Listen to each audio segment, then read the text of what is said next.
Thank you. It's very nice to be here. My name is Trevor Colgan. I'm with a business called Story Power Limited. Just to explain a little bit about the business, my co-founder, Stephen, has a background in career guidance. I have a background in the entertainment industry as a writer, producer, script editor, and so on. And the reason we started the business was we saw a correlation, I guess you say a commonality between what a good career advisor and what a good editor in the writing industry, what they look to do, which is to give advice on how to build a map, how to proceed on your journey to arrive at your goal. So that's why we put the business together. It's I suppose slightly unusual in regards to a lot of the other career companies that are here today, the career advice companies that are here today. And what I wanted to talk to you today in terms of if you have an interest in pursuing a career in the creative industries, be that being writing, producing, directing, and any other facet of the industry that involves a creative impulse or urge. The big thing that I've learned in my experience in television and in the publishing industry is the power of process. So I'm just going to tell you a little bit about my career history, if you will. I studied journalism in college. I also studied radio broadcasting. And while I was in the course doing radio broadcasting, we had a creative writing module where I met my teacher, who later became my mentor and helped me to publish my first novel. And he encouraged me that I had talent as a writer and to pursue it. So that led to me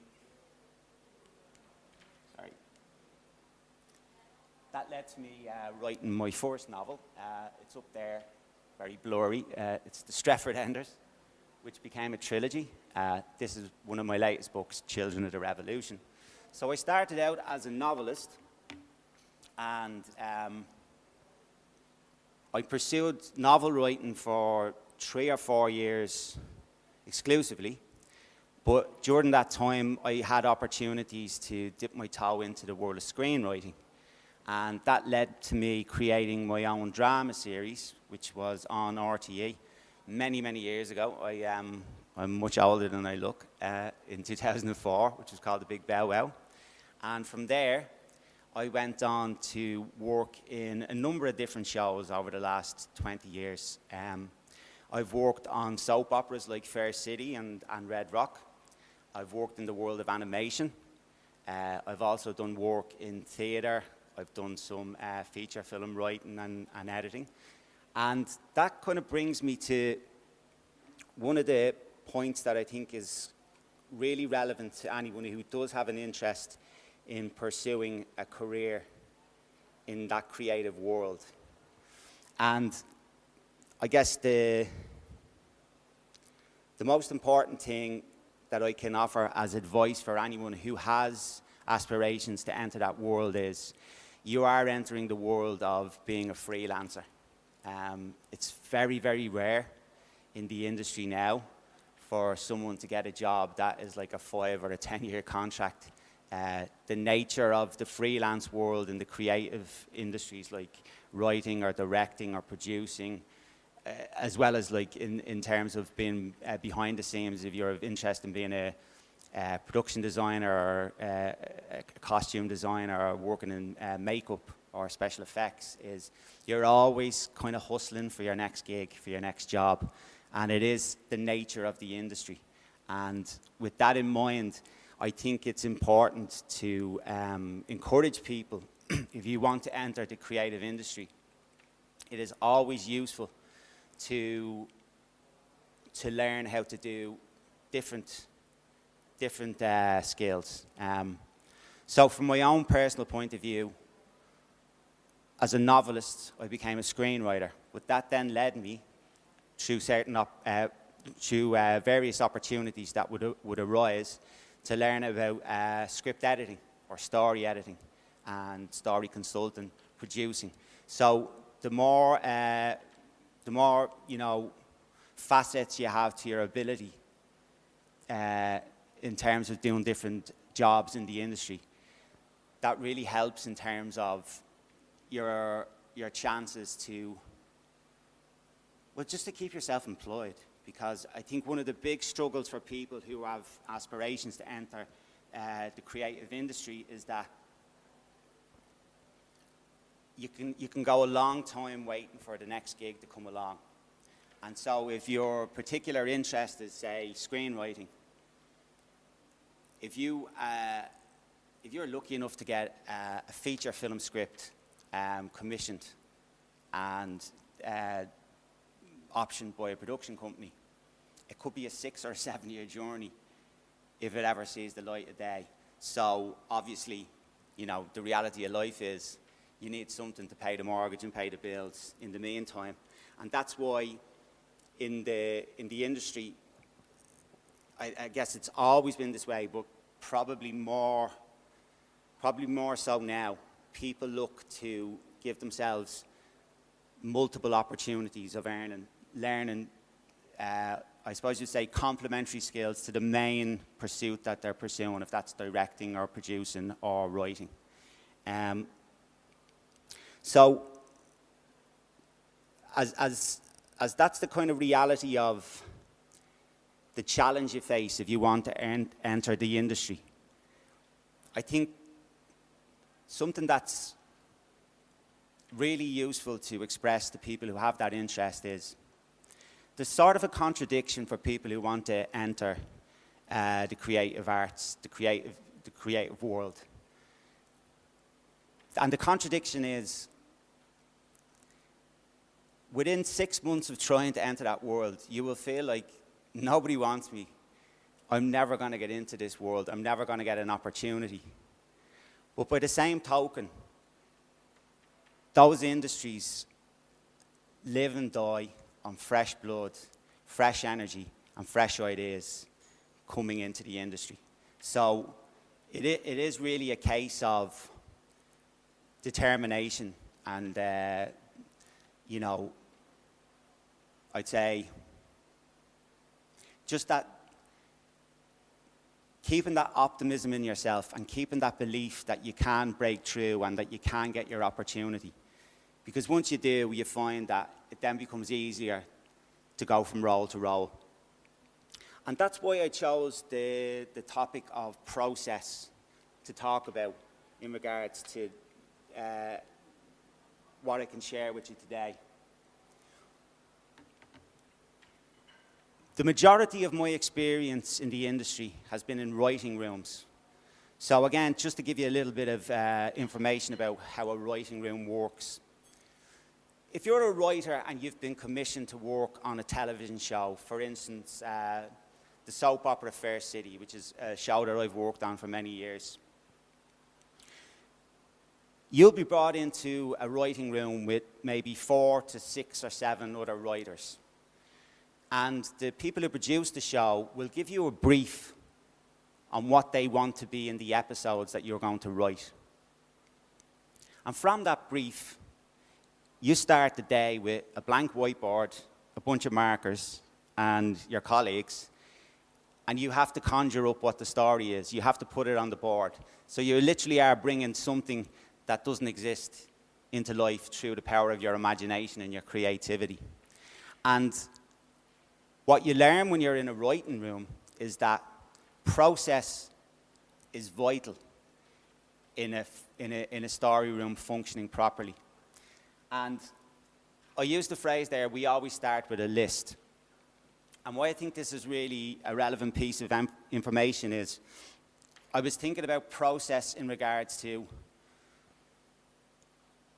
whatever task you want to undertake. So, if you're cooking a meal, if you're fixing a car engine, if you're building a house, that involves process. It involves a recipe or a blueprint or instruction manual.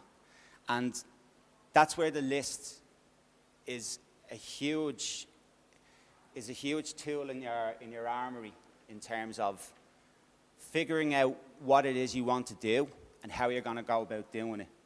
In my experience, when you're in a writing room where there's 5 of you, there's a blank whiteboard, you have your laptop, and you have to figure out a story. If you're doing the phrase, playing it by ear or making it up as you go along, chaos will ensue because people will be having an amazing conversation, coming up with all these great ideas, but no one's taking anything down on the laptop or no one's putting it up on the whiteboard, and it all just goes into the ether.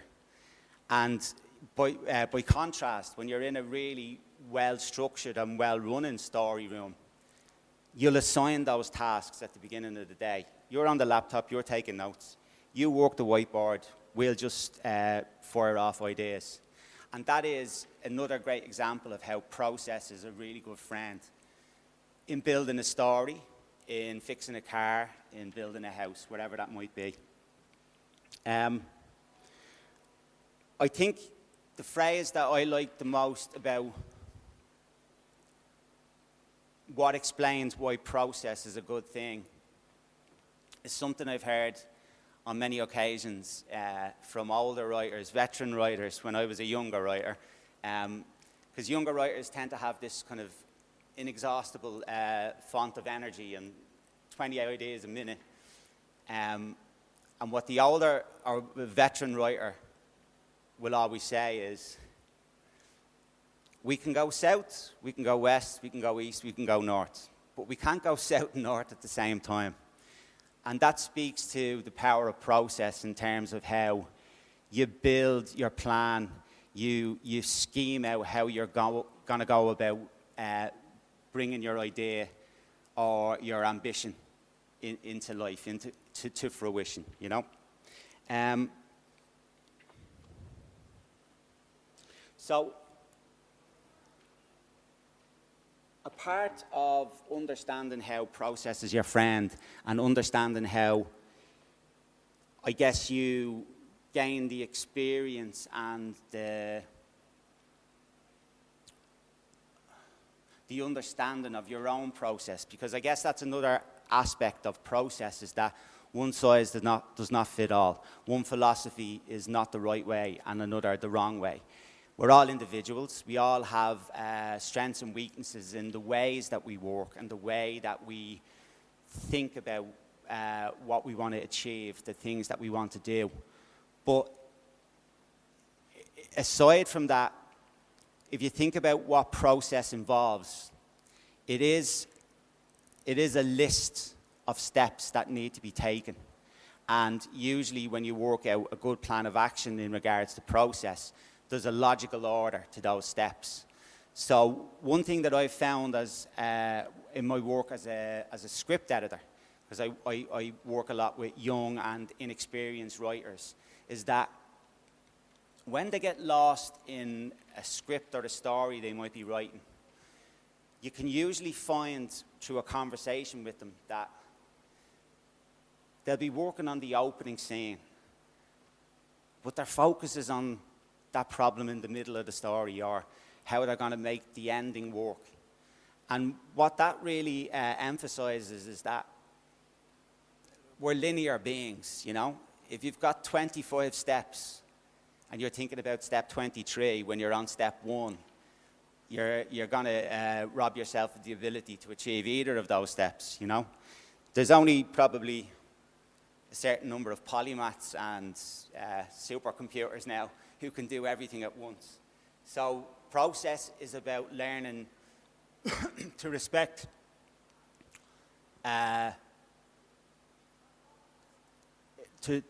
it's about learning to, I suppose, recognize and respect where you are in the process. So I use that phrase in terms of, like, if there's 25 steps, if you're on step 2, then no other step should exist in terms of your focus and your energy. And that will help you to achieve your goal, because you're also breaking down your task into much more manageable, bite-sized measures. And that is also something that I think is really, it really comes to the fore when, and this is something I've talked to my business partner Stephen in his experience in career guidance. If you have a goal in mind and it involves, for example, 10 steps, and you're unable to focus on any one of those individual steps, you'll end up burning yourself out and you'll end up wasting and kind of squandering your energy. But if you do learn how to focus on each individual step, what you find is that like a huge task can become much more manageable. It also helps in terms of learning how to conserve your energy, your mental and physical energy. There is a school of thought in terms of there's a finite amount of energy we have, creative energy, mental energy each month, the joules that are available to us. So if you learn how to be more disciplined in how you focus and use that energy, that benefits you in all other facets of your life because you don't feel so frustrated or burnt out. And it's something that has come up a lot with me working with I keep using the phrase young, but I think it's more appropriate to say inexperienced writers. That it's a weird contradiction when you're an inexperienced writer because you have huge enthusiasm, you've huge energy, usually like an endless font of ideas. And where they tend to run aground at that stage of their career is they have this incredible vision, this incredible goal of what they want to build in their story. And when they finish their draft and they've read over it, they're like, that's not what I wanted at all. Why did that happen? So what I've learned to do in my role as an editor with writers is to almost pick those pieces apart, analyze them, and see where, I guess, the problem is in terms of the vision not being realized in what they've written. And again, that comes back to understanding where you are in the process and understanding what the present task is, not the stuff that's to come, not the stuff that you've done. If you break it down into those individual modules, it becomes much more achievable.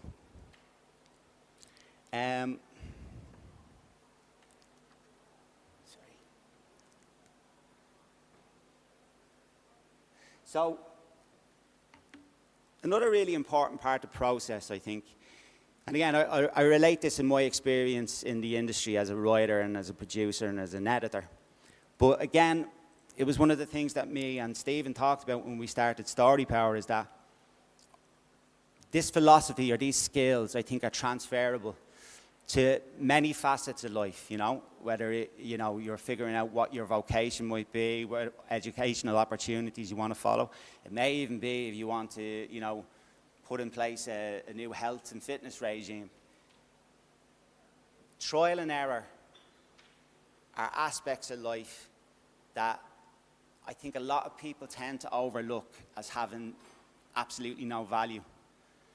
And anyone who has taken on the task of writing a book or a screenplay or, putting anything together that was from their imagination and to be brought into the real world understands that without trial and error, you never achieve that goal. I don't think anyone has written the first draft of a book or a screenplay that didn't require revisions or a rethink or some sort of reworking. And in the aspect of process, it's also another trait that you see in people who are new to the experience of writing, that they get very discouraged if they've written their first draft and it's not what they expected it to be. And I mean, there are many famous writers Charlie Brooker springs to mind, the creator of Black Mirror, and Neil Gaiman, who was a very famous novelist, comic book writer. And they've very proudly said that every first draft they've ever written has been absolute rubbish. And they don't have a problem with that whatsoever, because they understand that that is just step one in the process. And if they don't write that first draft, they can't move on to step two. So in that regard, if you can, I suppose, calibrate your expectations of what you're going to achieve in any part of the process, that allows you to keep your focus and your energy on the overall task, because it's that weird kind of synergy, I suppose, of every step in a process is like its own war, its own movie. And when you put them together, it's its own thing. So there's a sort of duality to that experience. Trial and error is an essential part of the work that you do. And I think this applies to any field. I think it applies to someone writing a symphony, or someone building the next 5 minutes. Oh, sorry. Okay. Trial and error, I think, is so important in terms of your own relationship with trial and error, and how that helps you can really free you up to achieve your best work. So I don't know. I'm quite old, as you can imagine. I'm in my late 40s. So I don't know if you know Wile E. Coyote from the Warner Brothers cartoons, but for me, he should be on all of our walls as our hero in terms of the power of process. Repetition, repetition, repetition. We only learn by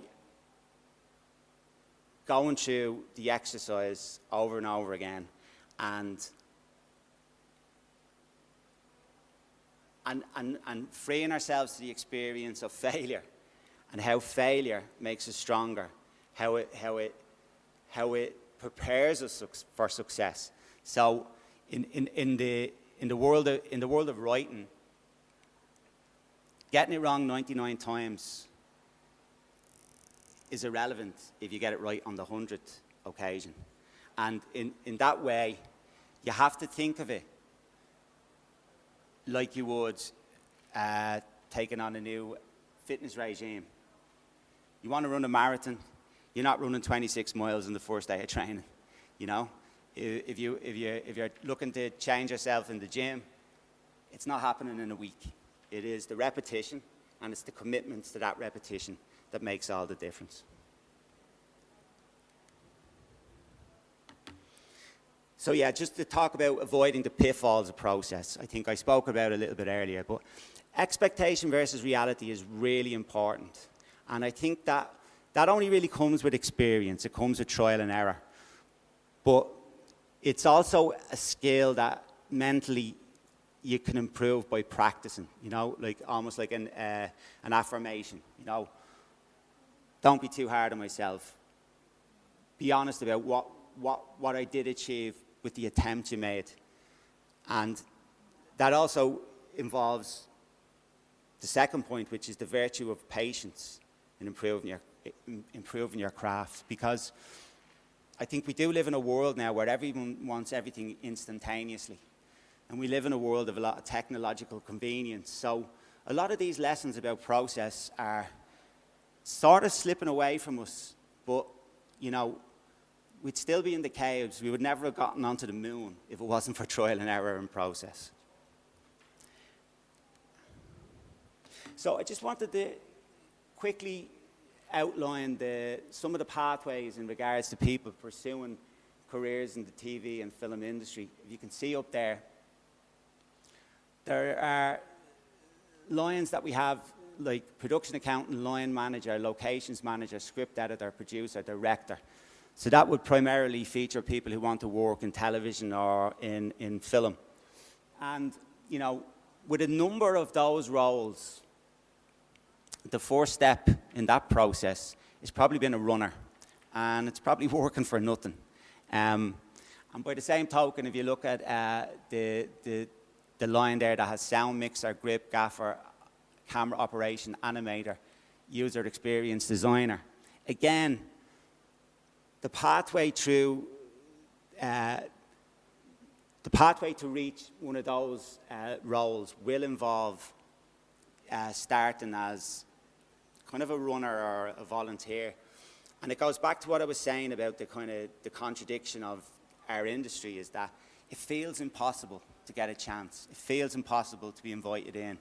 But by the same token, the whole industry, the lifeblood of it is new people, new ideas, fresh takes on things. So if you can, I suppose, if you can reconcile that contradiction in terms of your determination to follow your dream in whatever one of those roles you might want to pursue, it is achievable. So again, that speaks to process, because that is a process, do you know what I mean? And it speaks to setting expectations against reality in terms of what you can achieve, and also understanding that trial and error or rejection, these are all necessary parts of the process. So just to show you our LinkedIn, this is to our company storypower.ie. So what we provide is we provide a raft of different resources. We provide the story room experience, which is an in-person exercise where we essentially create the environment of a story room and facilitate the opportunity for you to learn about story structure, which again, as I say, involves process. We also do mentoring one-to-one online. In anyone who's interested in writing a book or a screenplay, you can connect with me and I would provide mentoring in regards to bringing your idea to life. And then on the other side of the business, Stephen, the co-founder of the company, his expertise is in career guidance. He does very much what a lot of the other ladies and gentlemen coaches out there do. And so we provide both those elements as a part of the company. So yeah, thank you very much for listening. I guess the key takeaway is believe in the power of process and be okay with the fact that failure, trial and error are absolutely natural human experiences in getting to where you want to go. And thank you very much for your time. Cheers. Trevor Colgan, everyone, from Story Power Limited. First of all,